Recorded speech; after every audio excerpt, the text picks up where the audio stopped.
What's up, everyone? Welcome back to the Progressive Gentlemen podcast. As always, we're your hosts. I'm Dan. I'm Matt. And we want to thank you for taking the time to nerd out about music with us. As always, this episode's brought to you by Eargasm Earplugs. Take the step to protect your hearing today. Go to eargasm.com. Use code Gentlemen10 at checkout for a discount. We're back with our band interview segments. This one's fun for me. It's a band I've been listening to since 2017. Divinex is with us on the podcast. What's up, guys? Hey. Hey, how's it going? It's going wonderful. Thank you guys so much for doing this. This is, like I said, a good one for me. Your 2017 record, Create Effect Repeat, is huge for me. So really excited to talk about that at some point. But let's start off with maybe just introduce yourselves, give us a little origin story. Yeah, let us know. Yeah, killer. So I'm Jay. I'm lead guitar. Our music kind of jumps back and forth between rhythm and lead. So James and I both kind of play rhythm and leads, but I think I play more of the leads. I don't know if you want to go, James. My name's Jimmy, or James, or whatever nickname you want to give me. I primarily play guitar and Divinex. Fantastic. You guys want to give us a little background? How did you guys start out? But we go way back. Yeah, we do. Geez, the origin story, I don't even know. I mean, James and I played with each other in a million other bands in high school. We kind of formed a band, and we're gonna do it like this. It's gonna be different this time. And then that was short lived, or somebody got pissed off at somebody, whatever. And then we'd oh, we're gonna do it like this now. And we just had all these sorts of iterations of different bands. But then eventually, I had put together sort of a bunch of music that later became our first EP that I'm I kind of want to get some guys together to do this again. And I guess that was sort of the jumping off point that for a project that stuck, I guess, when we started to lean into the whole instrumental thing and go from there. So did you have any what was the craziest genre that you were in a band playing? I think we've heard from other bands oh, we were in a Pantera cover band and now we make progressive metal. Just curious, did you do anything crazy like that, or was it just always sort of you had this vision and it just it eventually came to fruition in Divinex? I mean, the vision definitely changed, but you were in Panda Panda too, right, James? Oh yeah, yep. Yeah. Amazing. I mean, that's where my head went to. Yeah. The craziest was definitely, it wasn't a genre, but it was just because we're oh, we're gonna get together and do this and try to make this thing happen or whatever. But then there sometimes that gets complicated and people get really serious about it. So at one point we're why don't we just get together and we'll just play for the sake of playing? And we all took turns just picking a song that we wanted to play just for fun. So we had a wide range of songs, and they're I think we had kind of a friend who was listening to more lighter stuff. It was the 2000s era, so he picked a We the King song or an All Time Low song, and James picked Entombment of a Machine by Job for a Cowboy. Yeah, I did. Wow. Yeah, I think that's quite the spectrum. Yeah, I picked the Chiodo song. We had Protest the Hero, and we played gigs where people were what the F is even this band? That's quite the roller coaster. Either that or Jay, you and I have been playing literally 2005, and I think the very first project we were in, Sideways Sofa, it was this weird, we were all just picking up instruments, and we were all in music class, and we would play these weird psychedelic jazzy type things, just trying to be just weird. I would say either Panda Panda or that first project that we were in together. The weird stuff's always cool. It's interesting to sort of see a lot of that stuff bleed its way into you should think about that. Bring some of that weird psychedelic jazzy stuff into Divinex. Yeah. I know, right? That'd be pretty sweet. Yeah, that was a fun time too, because that was the first band where we got some like-minded people that wanted to make originals, but we were pretty new to making originals. So part of the reason it got so out there was because we're just well, how are we going to make a song interesting? We play the same 4 chords over and over again for 10 minutes, Hey, so that works for a lot of people. Yeah, true. Yeah, it was a fun time. It was called Sideways Sofa because we practiced in our buddy's basement, and it was there wasn't enough room, so we turned the sofa sideways to make room for us to jam down there. So oh my god, it should be called Sideways Sofa. That's awesome. That's a really sweet name.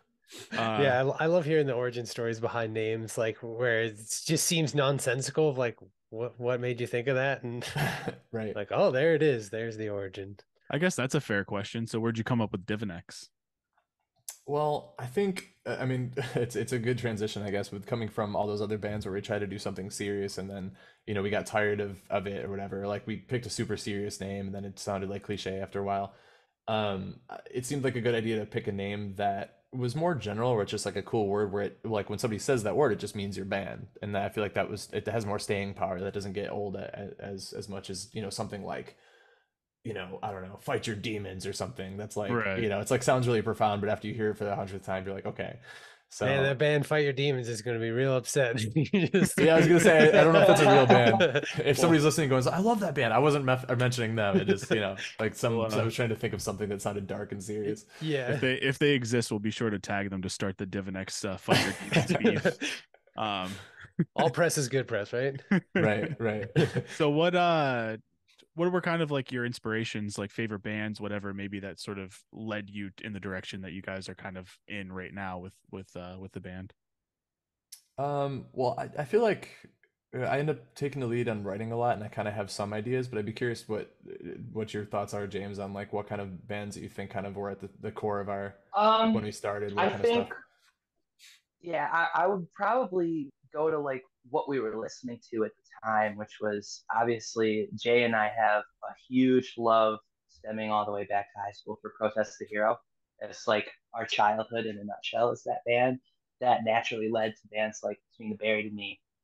And, at the time, I think where we were progressing musically, we just got obsessed with that kind of sound and how it challenged us musically, but still gave us all the rewards of just like fun rock and roll.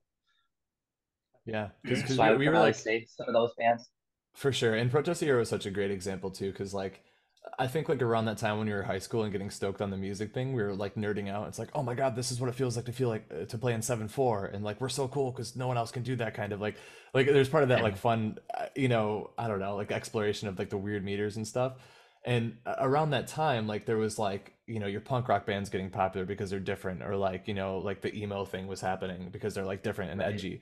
But then like Protest the Hero pops up, and to me, like when I heard that, I'm like, oh my god, they're different and edgy because they're super music nerdy like me.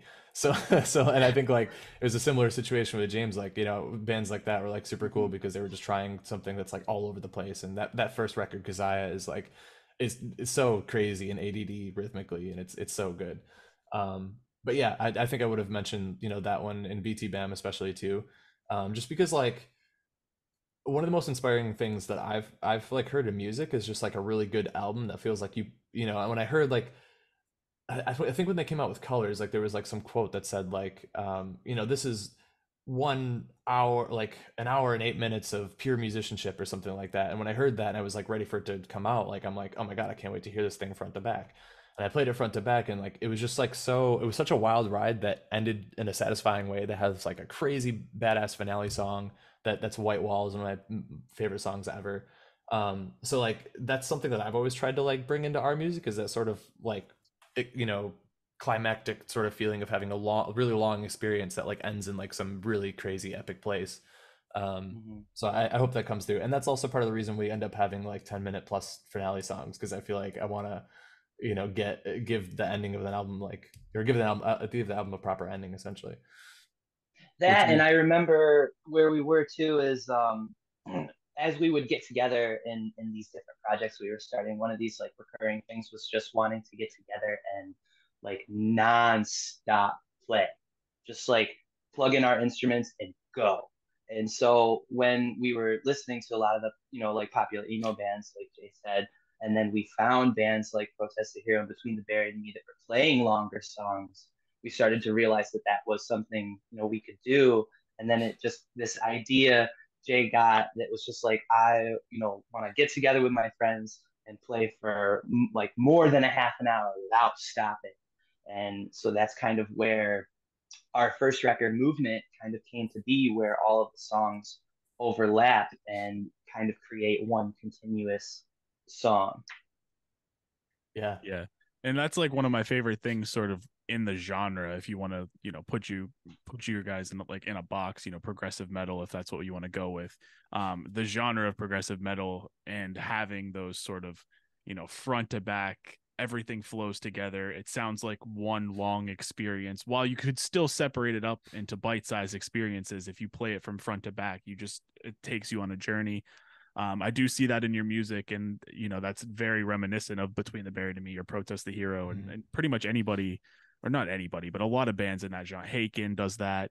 If you want to go sort of in the instrumental, camp, I guess, Intervals does that a little bit.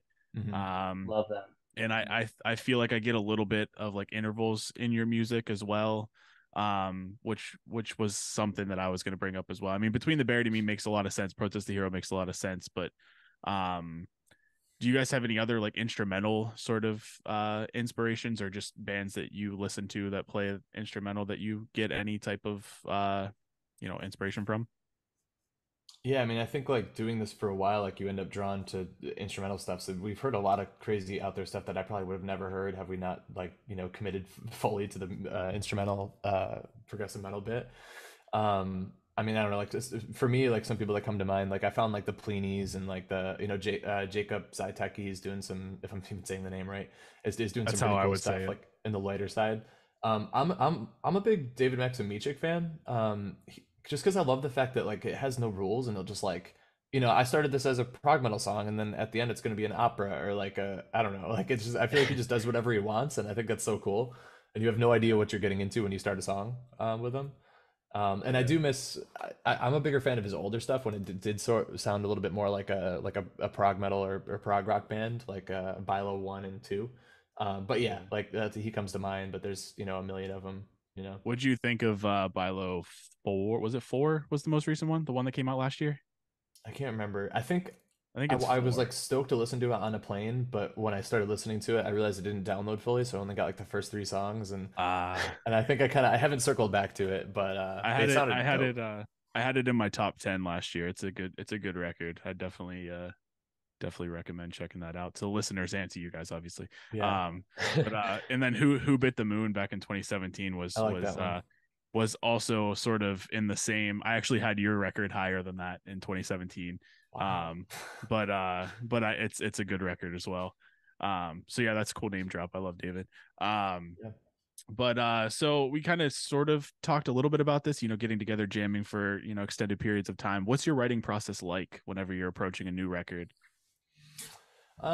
It's a lot of I kind of tend to take the lead on the skeleton of the song and it gets fleshed out later, but it's a lot of just like sitting and playing the guitar and notating what came to be in Guitar Pro. Like I'm a huge advocate of Guitar Pro because it's like I'm like the type of guy that's always like tweaking and tinkering, and I'm not the guy to just like I'm like, oh, I think I should play this and record it, and it's like done. Like sometimes I play a little sloppy, and like sometimes I'm like, well, I played the 10th fret there, but maybe I should have played the 12th. And with Guitar Pro, I can go back and just be like, bloop, and change it. Um, so that becomes really handy. So there's like a lot of tweaking on like the sort of bones of the song, like the rhythms and the leads and stuff are usually in there and drums and bass and stuff. But then once it's like it takes a form where it feels like rhythmically good throughout the whole thing, then we typically bring it in the practice room and try some stuff out and stuff. Sometimes the layout changes. We'll pass around some leads. Sometimes there's parts where like I only really wrote rhythms and like James will just like want to do a lead and they're like, oh, there's room for it, like let's put that in there too. And sometimes the lead changes, sometimes we add harmonies, bring stuff up and down the octave. um Drums usually change at that point too because like I do play drums, so when I kind of like tab them out, like they should are theoretically human playable, but sometimes they just don't feel super organic, so sometimes they have to get fleshed out into something that feels more comfortable. But yeah, I kind of lay the bones. There's a lot of just like playing it and seeing how it feels and seeing how you can refine it. And then I don't know. What are your thoughts, James? Once it hits the practice space, how things evolve from there? Yeah, I mean, you pretty much hit the nail on the head. I think, you bring, excuse me, you bring stuff to the room and we'll all just kind of, see where your head is at with like the musical image of the song and kind of, start by learning where you were coming from. And then as we jam them, things will naturally progress and we'll come up with certain ideas here or there and they're presented. And if it makes sense, we do that. other than that, I'm more just like nagging you to like get things done and keep writing and keep pushing it out. Jay Yeah. writes music, and we've been playing together so long that I mean, I could be blindfolded with my hands tied and just kind of know the song already. It's a really weird thing that happens, but we're just so in tune that it just works That's that awesome. way. Yeah, and That's we cool. sort of developed our own language a little bit too. Where like I don't know. I know it's probably like a weird thing to say. It might be mind blowing for some people who just are always like talking about note names. But I feel like when I started writing music, like I was in like three bands where I was in drop B, drop C, and then like drop D or something like that. So like after a while, like it became confusing to say like, oh, I'm gonna play like the D or whatever. It's like, well, I mean that's open. That might be an easier one, but you know what I mean. Like sometimes it's like it's when you're constantly shifting the whole guitar, it becomes inefficient to talk about the note names. So like I use scale degrees quite a bit, and I'll say like, oh, like here it goes to this to the sixth chord, then to the four chord or whatever. And like James and I sort of have those discussions, and we can be like, oh, it's it's not a seven, it's a two or something, and we have sort of our own language built. And it's kind of funny too because sometimes like I when I jam with other people, like they're like throwing like chord stacks at me or something, and like or when I try to say like, oh, I think I think the chord there actually is a four chord. People are like, what do you mean? So like James and I have Or developed our own. they'll play like the fourth fret or Yeah, something like exactly. that. Like we'll confuse it for like a fret number. Yeah, for sure. So that, yeah, we definitely talk theory at each other and developed our own little language, I guess. So this maybe like backpedals a little bit, but where did you guys sort of, are you self-taught? Do you have any type of, education as far as it comes to like music theory, playing the guitar, anything like that? Like is it just something that you just decided I'm going to learn this, I'm going to be awesome at it and just put a lot of time into it Yeah, well, or I think sort there of was a good community when we were both in high school, because we had a band director who was like just super ambitious. Like he got hired, I think, like the same year that I was a freshman, and he's like, He I did, was in yeah. like concert band or whatever. And he was like, oh, like we're gonna get you guys so good that we're gonna go play at Disney World, and like we did that. And he was like, I'm gonna teach you guys all music theory, and we're gonna do drumline and marching band and color guard. And he was like, I don't know how he had enough time for what he did, but he was super hands on, and he built this sort of awesome music community. James ended up getting involved in drumline because you didn't play like anything like classical instruments, right? Like guitar was just your deal. No, I was mostly in chorus for school. I Mm. come from a music family, but it wasn't until I was like 15, 16 where like somebody put a guitar in my hands and it's just like that mind explosion. So I never was in band. But then yeah, our music director was really ambitious and really progressive. He like the drum line we did was like video game theme songs Hmm. and Oh, like that's not cool. like classical like your standard thing you would see. So we did really unique stuff. He got us into like Dream Theater and kind of pushed us into progressive music even too. It was really Yeah, cool. and you took a theory course with him too, right? Yeah, I took theory one with him. Yeah, I think he like brought music theory to the to the music program, and that's part of the reason we were like getting super stoked about the bands because like once somebody teaches you like what 5/4 is when you hear a band that does it, you're like, ah, hey, that's I get that. And he was also just like a part of his music theory classes were just like playing a song that he thought was cool and explaining why it's cool. And I feel like I don't know, like I've looked at music differently since that. And like sometimes it doesn't translate because I did try to do the same stuff when like people I'm giving someone a ride somewhere and I'm like playing him a song, but like, but do you see how he goes into 15, 16? And they're like, what are you talking about? Is, You know? is this Yeah. guy by chance Rick Beato? I If you know, ever, right? Yeah, that's why I No. love yeah, I love that he's doing stuff like that because like that's something that, we used to do back in school. But yeah, formal training is, or what was the training like? I think like that was a big part of it is there was like a community, and like some of our early band members and the bands that we formed, like we're all like in that music program, and some of us took theory. James got involved; he played in drumline and theory, so we kind of started there. I did go to school for music business and iron out some of the other like theory and ear training and sight singing and stuff like that. And I think that definitely helped. Like at least with the biggest thing was just like the ear training. Like it's one thing to know the rules of what chords you're supposed to go to or not, but it's nice to like hear. Like I can hear like a band like BT Bam or Proctor Zero and say like, oh okay, they're doing this chord progression. That's really cool. Um, yeah, so that helped a little that bit too, I that guess. always that's just really impresses me, the ability that people can like just hear something and be like, all right, I know exactly what chords were played and what notes, and can just like hear it and then immediately translate it to guitar and play it without like needing to look at tabs or anything. It's Yeah, it's such an impressive skill.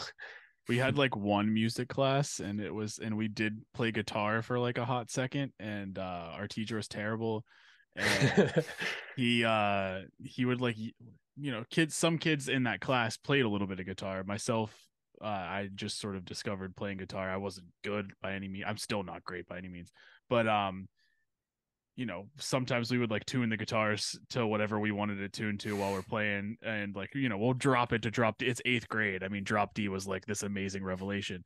And and if we drop tune the guitars, he would like we wouldn't be allowed to, like, it got to a point where he was like, well, I'm going to start like charging you for doing this, because now I have to take time after class to retune all these guitars. And like, he was just a horrible teacher. I didn't learn shit in that class. Didn't learn you to move the string up a whole step. Right. That's, I mean, just goes to show how terrible he was at really was he even like qualified to be a music teacher? Like, I don't know, but I think if it's the same guy, I think I had him because I actually played drums for like 2 years and I was no good. So I was like third chair and there were only 4 of us. And you're not last. Yeah, I guess I wasn't the worst. Made the cut. But I was not great by any means. And I just like did not like his teaching style. So whenever we would like have our individual lessons for like the drum team, they would like, we'd miss a class and have to go to it, and I would just be like, nah, I'm gonna stay here in science class instead. And then they would like send a recon mission to come and get me and be like, Matt, it's time for your drum lesson. Like, damn it. It's bad when you're choosing like science class over like playing music. Like, it's bad. Yeah, I was he was like always very like stern and stuff, and I just was like, I'd rather not get yelled at today. Instead, I could just sit here and stare at a whiteboard, and this is much better. Yeah, I had just moved to like that school, so that was like my first experience. Really, I thought you just moved away. So I would. Yeah, I should have. Like, that's one solution. All right, off the rails. Let's get back on track here. Sorry about that. Let's talk a little bit about the first full length record, which is one of my favorite records. And I guess the first thing I kind of want to talk about is you had a feature on that record from Angel Vivaldi. What was it like working with him? How did that sort of transpire? What made you want to work with him? Just give us the scoop on that. Yeah. Well, first of all, that guy is so nice. Like, we worked with him. We opened a couple of shows for him in like New Jersey and Philadelphia, I think. And every time like he's around, he's just like so like positive, and his fans love him. I can't say enough good things, but yeah, I'm trying to remember. Like, I feel like we had a spot for a guest solo, because I think that song used to have like a really wacky bass part, but like at the time we were just backtracking the bass, so it didn't make sense to have like this crazy bass part from a bassist that didn't exist. So we sort of like adapted that section and left it just kind of like open and chordy, and then I think we like the idea of doing like a guest solo of some sort would be cool, especially since it's like becoming really popular now in the instrumental space. Like, there's tons of collaborations to keep things interesting, and I love that. So I think we had a spot for it, and then like next thing you know, Angel Vivaldi was touring through Rochester, and we got the opening spot, and we're like, maybe like let's try to have a really good show, and then like afterwards, if it feels like we didn't suck, we'll ask him if he wants to be on a record. And which makes for a fun story too, because like that particular day we had played like I think the night before somewhere else, and so for some reason, like at that time we were just playing with like powered PA heads as our guitar amps, and like we would just use like a pod and like run through that. We do amps now, but yeah, we played the night before, and when like 30 minutes before we're supposed to play the show, we realized that the powered PA heads didn't make it there. So we're like, oh, we don't have guitar cabs now, and we have to try to not suck because we're opening for Angel Vivaldi. And we ended up going DI, and it was actually fine. We had a pretty good show. But yeah, then like I just asked him if he'd be interested in collaborating, and he was, and he does that sort of thing. Like, he does guest solos on other people's music and stuff here and there, so he was down for it. And yeah, wrote us a great solo, and then after that, a couple times we opened for him in different places as well. That's awesome. So I guess the other thing about that record is I've already talked about it, but that song "Immortalized" being sort of my favorite record or my favorite song on the record. There's a little sort of surprise comes out of nowhere vocal section there at the end. What was the inspiration for throwing that in? Was it just kind of like, hey, let's do something different. Let's throw everybody off. Yeah, Where did that come from? great question.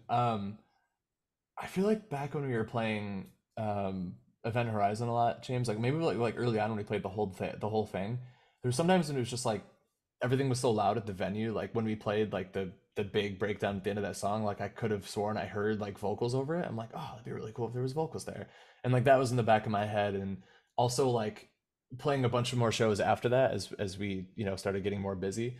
Like I realized sometimes like you'll have good shows where people love it, but like at best people in the crowd will just kind of be like, you know, because they're not like waving their arms and singing along because there's nothing to sing along to.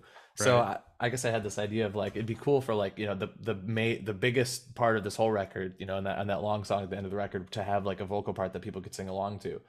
um I think like I just started thinking of what that would sound like, and I was, if for anyone that knows it, I was kind of inspired by, I think the song is "Let Yourself Be Huge" by Cloud Kicker. There's like, and same thing, they're mostly instrumental. There was like, you know, Yep. a vocal effect that comes in there, and it's just, it hits so good. And I think like when I imagine like a sneak attack vocal part that comes out of nowhere at a big moment, like I guess, you know, I was kind of inspired by that sound, so that was a little bit to, you know, to credit for the inspiration there. um yeah, and we just put it in. It's And simple, it's it's cool. short. It's cool how it leads into that just absolutely ripping guitar part there at the end of that song too. That song's freaking awesome. But Can you hear the White Walls influence at the end? I Like, do actually. I yeah, do it's actually. pretty, yeah. Um, which is really awesome. So on that record too, you have a song called Reinventions, which actually, like, looking at Spotify numbers, took off. What was that like to sort of see something that you made just explode like that? And and also, what's your favorite track on this record? Like, what's the one that you were like the most excited to write, most excited to play live? Like, Hmm. Most exciting to write was probably Immortalized, but it is like kind of tricky and like awkward to play live. So like that one's not the most fun, but it's like super awesome when we get to do it, especially at the end. Favorite to play, I mean, like we always like probably Collide and Construct the Prototype. I think I've come to appreciate Collide more. I think Yeah. Reinventions, Collide's definitely my favorite. yeah, I was gonna say I knew it was, yeah, but I didn't want to. uh, but yeah, Reinventions I think like is definitely like a highlight on the album, and that's the one that I guess like kind of stuck. But that one to me is like the most annoying to play live, so I'm always so like conflicted. Like when we were playing shows, like when we're a lot of, you know, people didn't really know us yet. It's like, should we do something that's like maybe easier to pull off live or whatever? But it's fun to play, you know, and that's a great song. But yeah, I mean that's probably, honestly, that's how I discovered you guys. Is, I guess, shout out to Spotify. yeah, The like the Oh, for real. Thank you for them. yeah, you listen to a playlist or a record or something, and then afterwards they just start shuffling songs that they think you might like based on that playlist or record. And Reinventions was what popped up, and that's what led me to sort of explore that record in its entirety. And actually, when I heard that record, like I said, that song, that's when I was sort of just starting to make like album of the year lists. So I immediately put that on my radar to like listen to in its entirety, and I'm really glad that I did, because that record's great. thank Definitely you. everybody who's listened to this, Create Effect Repeat, listen to that record. It's fantastic. um but I guess let's switch gears to, you guys got some new things on the horizon. You got two new singles out, and a new album that's dropping on the 16th of this month.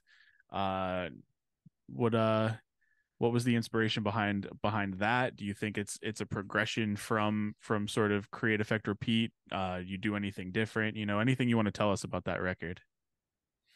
Yeah, I mean, I think like Movement was an experiment, the first EP, and then Create Effect Repeat kind of like solidified like what we're about and what we can sound like. So, I mean, we're not reinventing the wheel with it per se. I think it's just like, you know, we know what our sound is now, and we like want another great full length experience. So like we kind of work to develop that over time.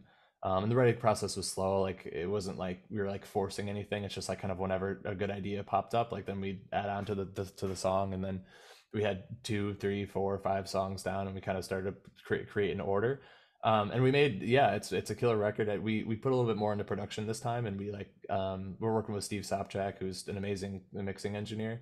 So I think like it's another great full length record experience that's, you know, produced a little bit better. It sounds a little bit nicer on the ears, and it's killer. Yeah, I mean, there's some different things we do, some different experiments that we do. There's like I guess it's not a secret because we announced a video for it a while ago, but we had like a fan collaboration thing where people could send in their own singing of like this little melody that's at the end of the record.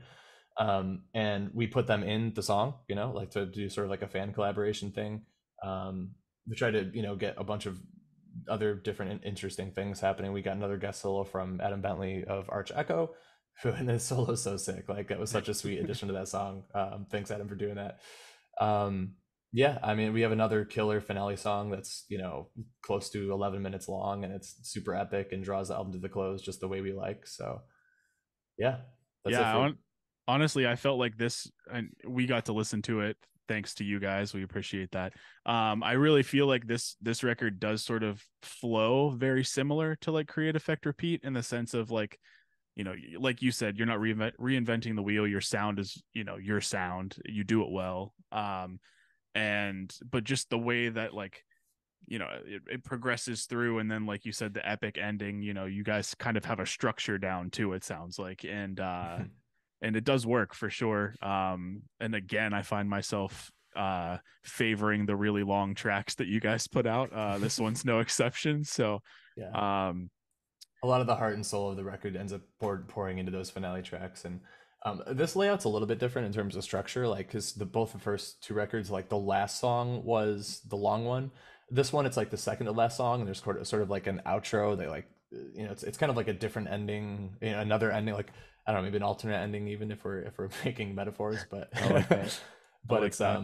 Yeah, it's just laid out a little bit different, where like the biggest part doesn't necessarily have to be the very end, although it's, you know, it's close to the end. There's like the big ending, and there's a sort of the relaxing, you know, soothing ending on this record.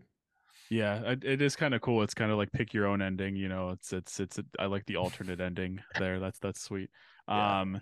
But yeah, I do feel like, you know, it's that longer song sort of puts like a bow on the record, and then there's just sort of like that outro towards the end that you know, it's like a palate cleanser almost. Yeah, and we talked a little bit about like surprising people with something they didn't expect and Create, Effect, Repeat when those vocals come in. It's almost like the same thing. Like at this point, you expect like a long finale song from Divinex, and like when the new finale song is called Olika. When that ends, you're like, oh, cool, they did the finale. Then there's like another song, you're like, oh, you know. So yeah, it just plays with like you know, expectations and the formula a little bit. Yeah, and there are other surprises on this record as well. Obviously, I'm not going to mention them. I want people to discover that for themselves. But yeah, it's a great record. I genuinely think it's going to be in my top 10 by the end of the year. Looking forward to its official release. What was it like working with Adam from Arch Echo? So we kind of touched on it a little bit, but how did that come about? And like you said, I mean, his part in that's, it's pretty sweet. It brings the song together, I feel like, and yeah, I just want to hear a little bit more about that experience. Yeah, well, I mean, we thought it'd be fun to work with Angel Vivaldi. Then after doing that, we're like, oh man, that was actually like a really good like gateway to like new listeners, because like some of his fan base would like find Divinex and be like, what the heck is this? And they're like, oh, it's kind of cool too, you know. So going into this record, I'm like, why don't we do that more? Let's get even more guest solos. And I think I'm like, we should do 2 or 3, and we settled on 2. But then like, you know, making the record just got complicated. Like we had to postpone studio time twice because of like the first time I thought I had COVID, and the second time I did have COVID, and yeah, it was just all sorts of hiccups in the process. So like we were looking for what could be 2 possible guest solos, and on one song we decided to just plug that ourselves, and me and James did another like trade-off solo thing like we do in Reinventions. And I don't know about you, James, but I kind of like the song more now, because like those parts are so fun and they kind of like fill the space, and it's our voices now. And then the other one, we still had one spot where like it'd be cool to get one guest solo just to like, and when you show that that you've like worked with someone who's like in the scene, it sort of like solidifies yourself as like in that sort of, you know, instrumental progressive metal space. So like we wanted to work with someone else, and you know, especially because if somebody comes across it, it's like we want if they see someone who they're used to, it's like, oh, okay, like this band is like firmly in that progressive metal and instrumental zeitgeist or whatever. So we were looking, and I was like trying to figure out who would be available, and I was messaging some people, but then I saw on Instagram, I followed Adam, and there's like a story, it was just like, oh, I just finished up a guest solo, this is so fun. And then like that was his story, so I replied to him like, you want to do another? And he was like, yeah, sure. And that was pretty much, there was a lot of lead up, but there wasn't much more to the story than that. I just like saw one of his stories where he posted like a clip of it, and it sounded sweet, and I'm just like, we're in the market for a guest solo, and if you want to be on, this would be great. You're instrumental prog, so are we. Like, and he was down. So yeah, thanks for doing that to him. Yeah, that's awesome. And yeah, like you said, it does give you a little bit more exposure, kind of like share audiences in a way, for people who may not have heard of you guys who are Arch Echo fans. That sort of like opens the door, like you said. And for lack of a better, where it gives you like not relevance, but like people look at it and say, oh, well, they're in this space, like it's like street cred. Exactly, street cred. Yeah. That's the good one. That's a good way to put it. But yeah. I honestly think that once people do discover you, they should see that you guys can stand on your own. You don't need that type of thing. So I'm hopeful for you guys that and with this record as well, that this is sort of like, the beginning to. Do you guys have any plans for like a tour or anything like that? Anything like that, or shows in the near future? Whether shows, for this record or just in general? I think so. I think it's like our timeline's moving a little bit slower just because we're spread out now. I recently moved to Florida for a career opportunity outside of music, and right now the focus is just like, we worked hard on this record for like 3-4 years or something. Like if you go back to like when the first song was written, it's been a long time. So right now the focus is on just like getting it out and trying to promote it well enough for like people to hear it, which is, it's hard nowadays because it's so competitive and everything gets lost in the noise. But once it's out and like, we'll probably do some follow-up media for it, then we'll kind of be shifting gears to figure out like what we can do performance wise. And we have a show booked in October, I believe. And we'll probably do some one-offs. It'd be nice to do like a CD release show. And maybe like down the road, we'll do like a week tour or something to get our feet wet with touring and stuff. But there'll be shows, but yeah, right now we're just kind of more focused on like getting, doing the record justice. And we changed our lineup recently too, so we might actually follow it up with like a single where we kind of like, record with the new lineup and stuff, just for the a fun experiment to do. For the show that you said in October that you had planned, is that since you moved to Florida, is it there or is it planned for New York, which is where you're both from, right? You can tag into this one, James. I think he set it up more, so you have more of the details. Yeah, it's going to be in New York. The show is going to actually be in Jay and I's original hometown. Okay. Yeah. Cool. Which is it's fun to acknowledge that too, because like we grew up in Waterloo, but I've been living in Rochester for a while, and like that's the bigger city. So I mean, that's where you go to play in that area. Like, there's not as many opportunities in Waterloo. So we played mostly in Rochester, but yeah, Rick Horton, who's a promoter that we worked with a few times, he did like Finger Lakes Metal Fest. And he's like so good to bands, and he loves music. Like he's such like a great force behind like making a music and metal scene come together.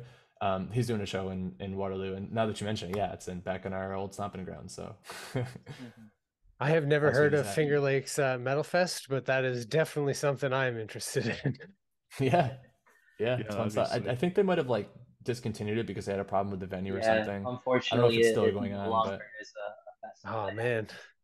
I was going to say, I was going to have to make that a vacation plan. Rick has done his best to try to continue metal events happening in the Finger Lakes, which is how we're still playing shows in our hometown, because it's pretty country out here. That's only about like 4.5 hours away from us. So I mean, we've been to that area several times, never for a show. Usually if I'm going to a show in New York, I'm actually in like New York City. But that's closer and more appealing, so I would rather go to a show in like the Finger Lakes area. There you go. So sweet. Yeah, so you guys will have to send us the details on that show. But and then like as far as like the date and time and all that stuff, because depending, we might be interested. But yeah, I guess speaking on shows, what's your favorite show you've ever played? I think James and I were just talking about this. Like, On paper, like one of the biggest was when we won Headbang for the Highway, it was like a battle of the bands put on by Sumerian Records, and we got to open for Summer Slaughter Tour, which is like when we played probably one of our biggest shows, before the biggest names like Born of Osiris was there, Vela Maya was there, Arch Enemy. I think After the Burial was supposed to play, but they couldn't because of all the stuff going on with that guitarist there. Um, so yeah, that was a good show for us, and that, by the way, is like the perfect example of like we were the first band, and I feel like the people managing the tour didn't really care about the local band very much. So like there was no lights; it was like fluorescence, just like brightly lit, and people were just kind of shuffling in, and they're all just kind of like, who is this band? And standing really still. And like I thought that maybe we didn't do particularly well, but then afterwards, like so many people were like talking to us at the merch table afterwards and stuff. So I think it went over well, but it was just like so weird to play like, super bright lights, just like no like atmosphere whatsoever. So yeah, I mean that was a good one in terms of like get exposure and like some cool names that we played with and stuff. But James and I, way back towards the beginning, we played Rage Fest 2013, like direct support before Ice Nine Kills, and it was just like cool. yeah, there was a promoter that was working hard to make like a really cool scene around Water Street Music Hall, and that was like one of the pinnacles, I think, of like that scene. Like he did a Rage Fest every year, and that was like one of the better ones. We also just like got a Adrian from, I think it was before the Foundation at the time. He's in Destroy Create now. He's the vocalist. He came up and did vocals for us for a cover of Under Oath in Regards to Myself, and it was like That's one of the pretty most cool. epic things we've ever experienced. And like maybe we're biased because usually there's not vocals like making everything epic when we play, but like it was just such a powerful song that everyone was like raging to. Like I mean, I I'm want to not add even. in too that was what was really cool about this one show specifically was that we had saved that song, that cover, to be the last song, and right before we were going to play it, the sound guys were trying to tell us we were done and we had to get off stage for Ice Nine Kills. We were past time, but the members of Ice Nine actually came out and told us to keep going, and that was just like a really cool thing. Oh, Oh, Yeah. that's really cool. Yeah, because the show was just, it seemed like it was going pretty well before that too. And like, we're just like, yeah, we're going to cover this Underoath song. And everyone's like, yeah. And then like, some guy's like, no, you can't. And like, one of the guys came out and he's just like, it's fine, let him do the thing. And in hindsight, I don't know what happened. Like, maybe they were running behind because I don't think our set was too long. In hindsight, like, we've played more gigs where it's like important to stay in your time slot. So I don't know if we maybe messed up a little bit or something. But yeah, it was so cool because it was just like everyone was vibing so hard and everyone was like stoked to hear us play that last song. And then, of course, Ice Nine Kills came and played that after that and slapped as usual. So That's cool that that's they were awesome. like, yeah, let them play. They weren't like, no, get off, because sometimes you have in a previous episode we've talked about Polyphia and the way they can be kind of diva-ish, and yeah. that they Some like bands take, are no. yeah. So it's cool to when you hear bands do that, like, no, let them play. Like they're getting the crowd hyped, and we want to hear what they have to play. So it's cool they like gave you the opportunity and stuff. That's gotta feel good. Yeah, Yeah, for sure. one of the other bands we interviewed, Nefel, they were opening for Polyphia, and Polyphia showed up late. Uh, and Nefel had completely set up and everything, and they let them play one song and then made them tear down. Oh my God. Yeah, Jeez. which is just crazy. But and Covet was on the bill as Oh, well, snap. and they were trying to like, they were like, hey, no, they can have some of our time. Like they set everything up just to play one song, just to tear down. Like that's terrible. That's insane. Um, but the band manager for Polyphia wouldn't let that happen. So it was yeah. So it's good to see that not everybody's like that. Is Yeah. Yeah. basically kind of where I'm at with that. Absolutely. Mhm. And I mean, they didn't need the time as much as, newer bands, unknown bands who, playing in front of a crowd that honestly really fit for them, for their sound. I mean, they were an instrumental band playing on a bill with Covet, Polyphia, and Jason Richardson. Um, and to see like them kind of get shafted like that was kind of discouraging. I was actually at that show. It was sad to see that kind of all go down. But Yeah. We opened for Jason Richardson once, and I got the sense that I don't know if it was like part of his tour management or something too, but like I got the sense that those guys are like really intense. Like, yeah, yeah, like they're the ones to not let a minute, a set go a minute over or something. So I yeah, don't know. They just cut your sound as soon as the time hits. It's just Right. turn the yeah. lights off. Get off. I think the opposite happened one time. We were playing, we were opening for like Era, in the mainstream armory basement, and like the sound guy was like setting stuff up, and then he just kind of like disappeared. I don't know, he was like doing something, and then like the other guy, like the monitor guy, was like, "You guys, the time's already started. Just so you know, you guys got to go." And this, I don't know, we were kind of like new at that point, so we're like, "Oh, okay, count it off, let's go." And we start playing, and we find out that the sound guy wasn't back at the booth yet, and he's like hauling ass to get to the booth to turn us on.